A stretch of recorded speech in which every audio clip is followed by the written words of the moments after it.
Greetings everyone, and welcome to Keeping Up with Papa, Life After Work, where we find out how one man manages to keep himself busy, physically active, and mentally engaged after retirement with projects. Today's project, well, I have a bit of an issue here with the Papa Lorian, my 2008 Jeep Wrangler Rubicon JK. I've got an intermittent oil light. That's not a good thing to have. Let's see if we can figure out what's going on.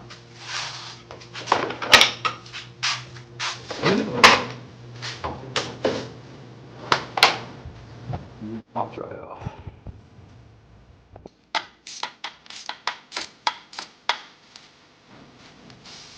Here's the new one, and the salt in this varies, which is down 60. Again, not something that help place.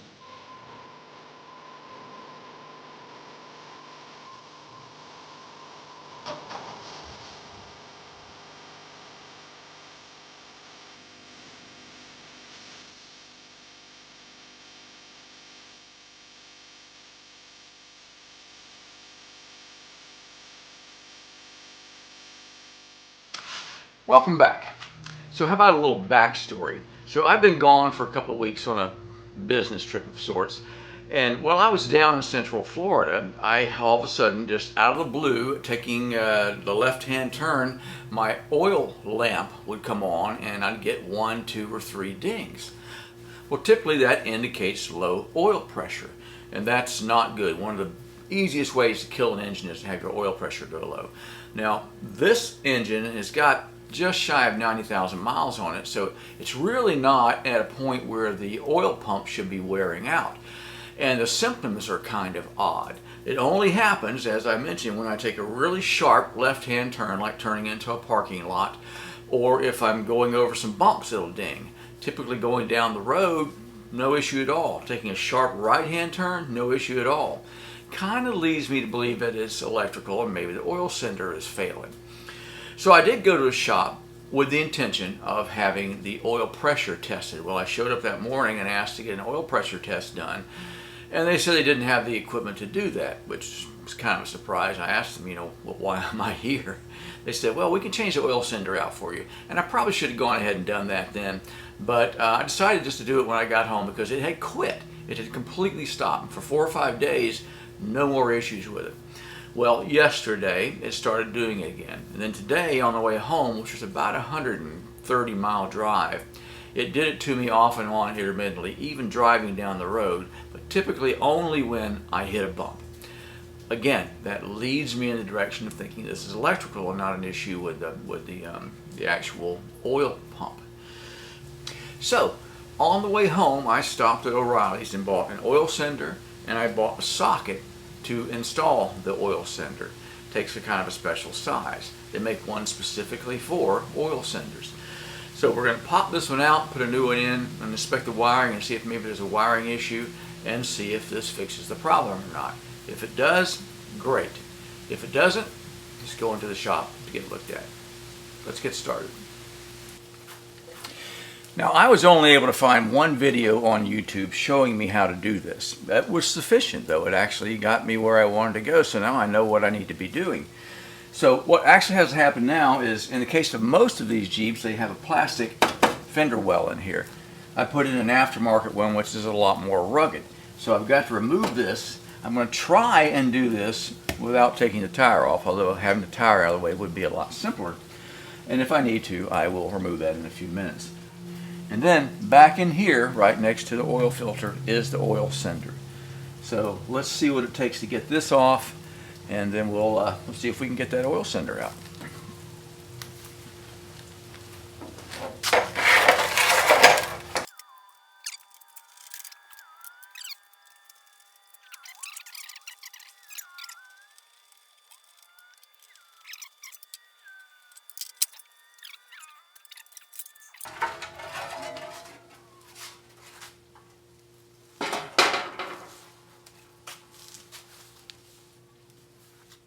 Now it gets interesting. I have a snorkel in the way. It's not in the way in the video I saw online. Well, much to my dismay, the internet confirms that it's behind this hose.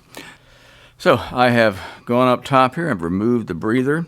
There's the hose there for the snorkel, and I should be able to get that off, and that'll give me an angle to get into there and get that unit out. Let's see if it works. So I don't know about you, but in my case, every 30-minute job takes me about 2 hours. So I had to remove this hose that went down here to this. And now you can sort of see it right there. So now I have to get in there and get cleaned up and try and get that off. And then I'm going to have a really bad angle trying to unscrew it, but it should work. We're about to find out. Here's another angle. The thing is right there. You can see the red tab. Now all I have to do is figure out how to unlock that tab so I can get the connector off.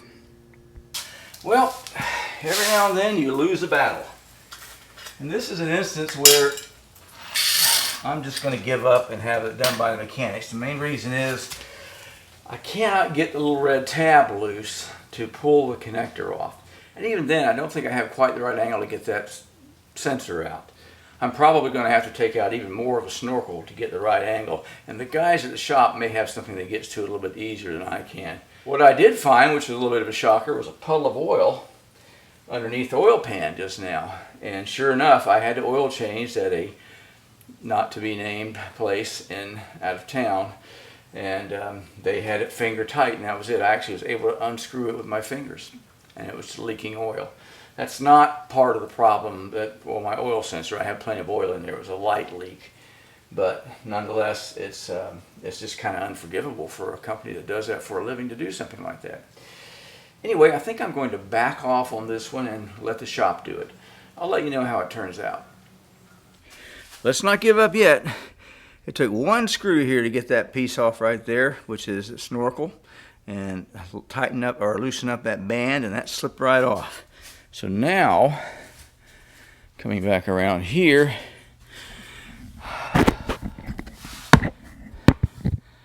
I can see to work. The only question is, can I get that red tab loose and take that connector off? Let's see.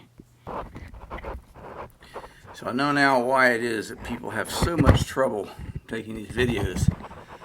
Anyway, the tab, I pushed the tab in from this side with a big tool, and it came out the other side. So now I've got the tab, and that pops right off.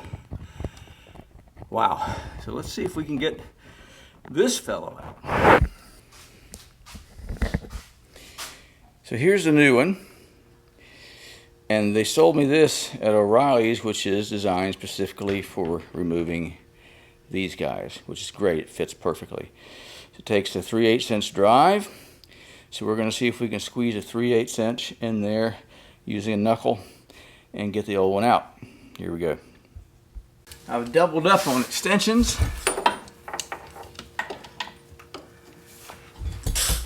With everything out of the way, I can reach in here pretty easily now. Fix right over. Keep your fingers crossed. Nope.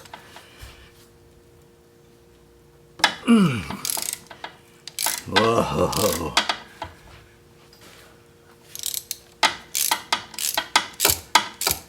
Oh my gosh. Okay.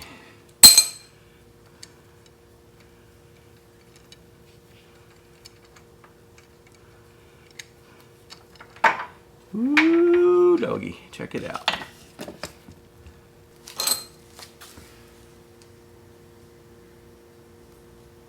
Old one and new one. Let's see if I can get this started in there first.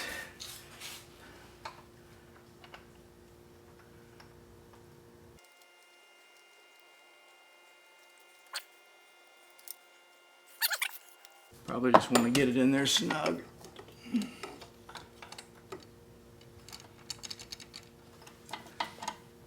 There you go.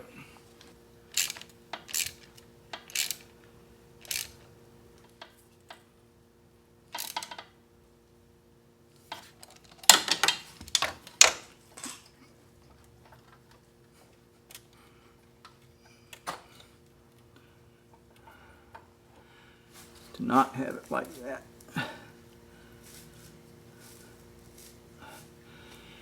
Okay. I'm not going to lock it yet. I'm going to crank it, see what happens.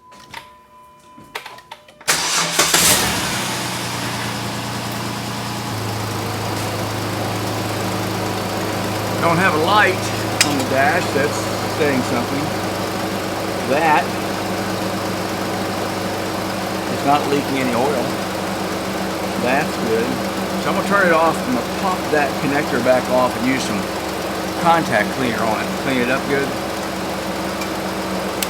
Here's what I mean by contact cleaner. It's actually electronic cleaner. Dries real fast. These connectors, this whole vehicle, I off-road it quite a bit. And it has sat in water stuck for 20 minutes at a time, meaning that particular connector right there was immersed in muddy water. And I suspect that if this fixes it, that was really the problem. It just got dirty on the inside. It's almost impossible to keep them completely sealed and clean. Pop that back off.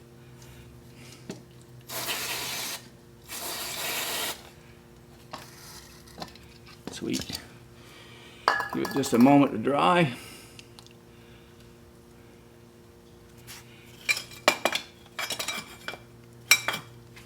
The white, which is male housing, has a bunch of silicone type blue grease material in there to help to seal it, which is very smart. All right, looking good. Put that back.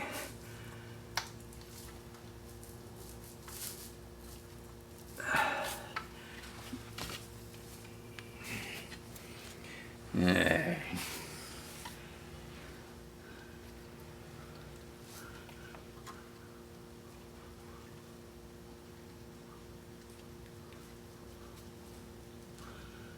Oh, can't get the tab to lock. Huh. Okay. Well, we're going to leave it there like that. See how it does. I don't think it's going anywhere. Okay, time for reassembly. One thing I've noticed here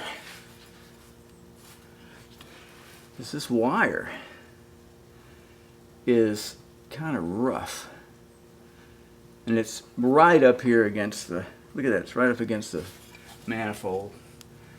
And it's taken a lot of heat over the years. I'm thinking we reroute this a little bit. Go back around this way. But if the problem persists, that might be what my issue is a bad wire now.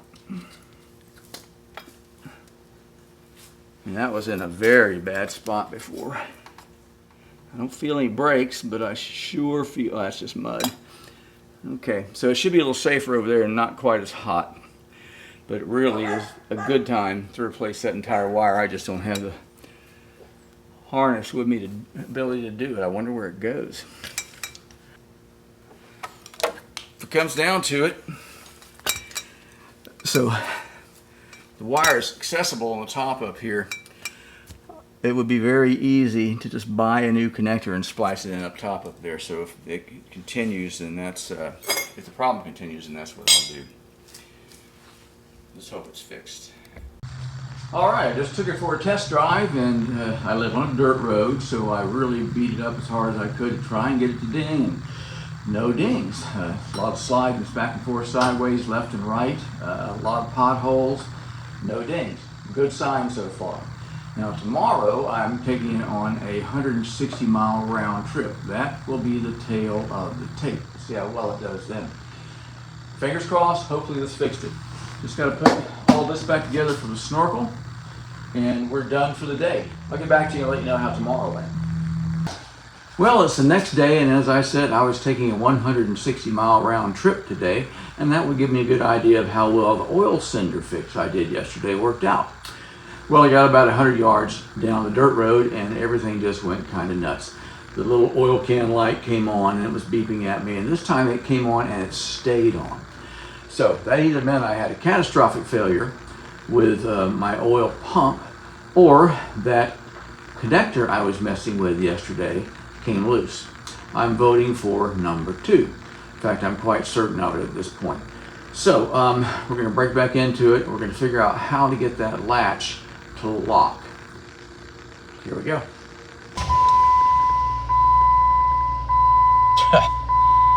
There it is. Light went right out. That's my problem. All right, I definitely need to figure out how to get that red secondary latch to the latch. Let's go take a look at it.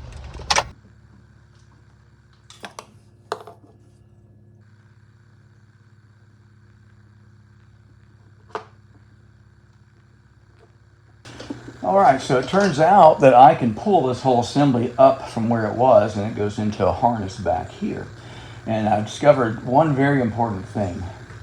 This wire, which was down by that manifold, the insulation is completely gone. It's just burned away over the last 16 years.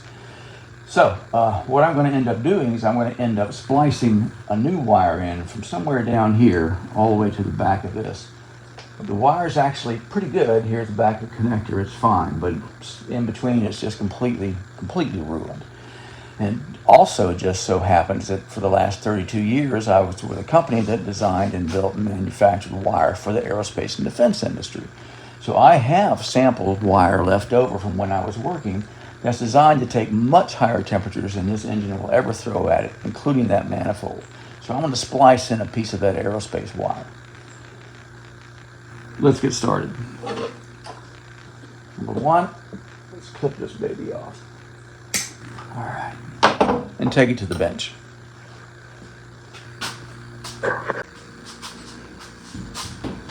So let's see what we've got. This, by the way, is a very good insulation material for low temp applications. The company I work for manufactured this. It's actually a kind of a heat shrink tubing that shrinks down, even though it's not an actual tubing, it's a weave. And it is not meant to sit up next to a manifold under any circumstances. So here's what we've got. We've got decent looking wire still along here. And then it just turns into totally missing mush. Now with this in the way, that would not have shorted out. Who's to say whether it was working properly or not? So I'll clip it here and splice in a piece of wire this long that's meant for these type of temperatures. And that should work really well. And while we're at this fancy bench I have here, the old washing machine, let's talk about the latching system on this. This uses what's called, and again, this is the industry I was in for years, automotive was a big part of it. This is what is typically referred to as primary and secondary latching. There's two latching systems here. The first latch should occur when you make these two together, and there should be a nice little click that happens. And I can see the latch actually right down in there. There it goes. It caught, okay? It wasn't catching yesterday on that other one, the new one that I put in. So once you get the primary lock in place, then you hit the secondary lock, which is this red tab, and that gives you two forms of latching, so this cannot vibrate loose under high vibration applications. Vehicles use this. Airplanes most definitely use a secondary latching system. It's used in all types of high vibration apps. So to get it loose, and this is where I had trouble yesterday, I just couldn't get my thumb to open that up, and then somehow or another I managed to wiggle it loose so it came free. And then you press down on the secondary latch and it pops right off. That's how it's supposed to work. Let's fix this wire. Okay, the wire I've got here is a special insulation on it. It's designed to take high temperature applications, and it's actually a military application wire. More like you might see used on tanks and such. I think it's more than sufficient for this particular application. I'm going to cut just a little extra. I'm going to clip this other wire right about here. And I'm going to cut just a little extra so I have some wiggle room down there. Maybe about that much should be fine. Okay. It's 14 gauge. What's on there appears to be roughly 14 or 16 gauge. This is not thermistor wire, so we're not worried about it having a certain amount of voltage or carrying characteristics. It's going to be a little heavier perhaps than what's on there now, but not by much, and it most definitely will carry the signal just fine. Yeah, it's really good. Let's go find a good splice. So as previously mentioned, I do have access from the industry I was in to a lot of things that most people don't have access to. So I've chosen a solder splice that I'm going to use here. And it's a fairly high temperature version. It's perfect for this application. See how well it works. Again, not something that everyone will have in their toolkit, but this helps to hold everything in place. I'll have to get a little more creative when I'm using it on the actual vehicle there.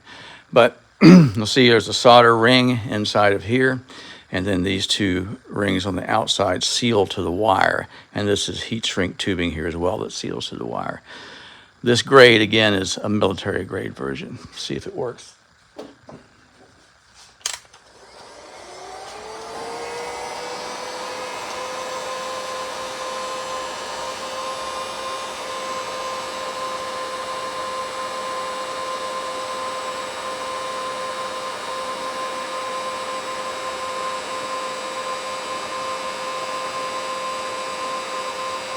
There it flows. Well, that's done.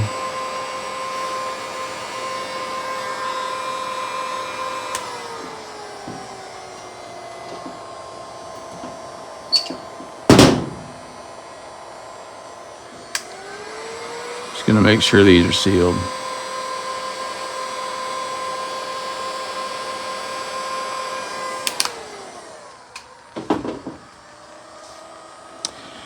And there you have it. Let it cool for a few minutes.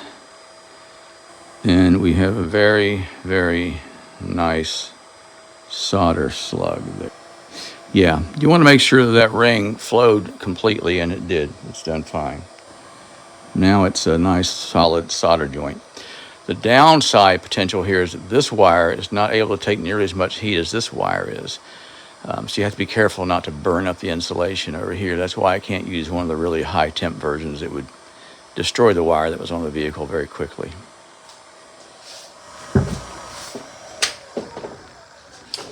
So as I mentioned previously, this material is designed just for abrasion purposes. It's not designed to take heat. A good heat shrink tubing would be much better. This tubing, which I have material left over from work, it's a good size to cover that wire. So we're going to slip this on, and this is what is typically used in military application. I've sold a lot of this in the tank and vehicle industry. So it's really good for that application. So let's shrink that on real quick.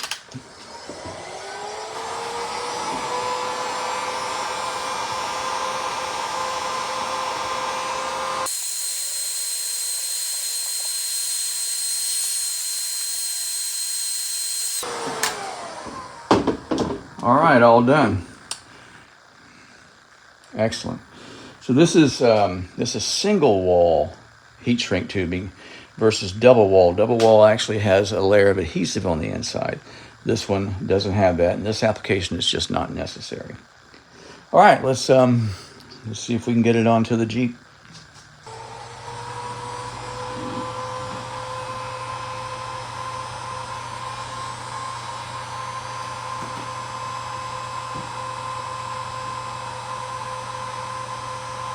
I just need to get that solder ring to melt. It just melted. Okay. So from there,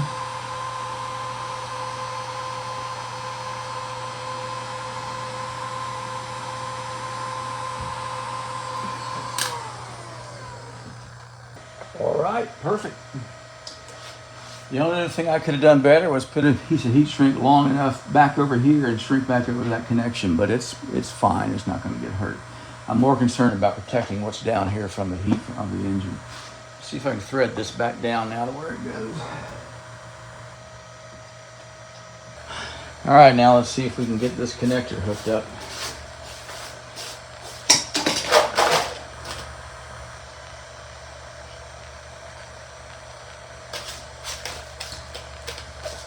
I'm not really hearing that first snap I'm supposed to hear, but I think maybe I felt it.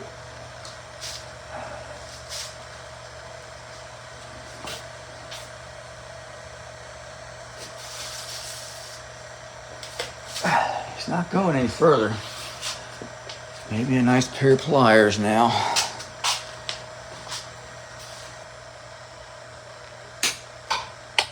There it went. Sweet.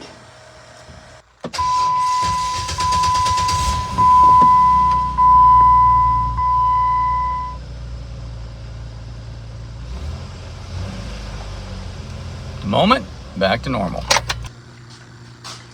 Well, it's been 2 days now, and I've driven the Jeep 35 miles, 2 separate trips into town. And guess what? No flashing oil light, no dinging bell. I think we got it. And I guess the big question is, was it the really bad wire that was causing the problem? Or was it the oil sender, which they call an oil switch on the receipt? You know what? I don't think it really matters all that much, as long as we got it fixed. And the real beauty of it is that, well, this the oil pressure switch was $17.99, and the socket was $12.99, and with tax it cost me $33.30. It would have cost me what? 3 to 4 times that at least to take to the shop somewhere. Couldn't ask for more than that. Well, that's it. Another project completed.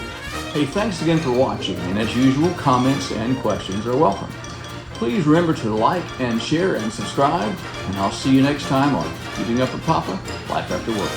Papa out.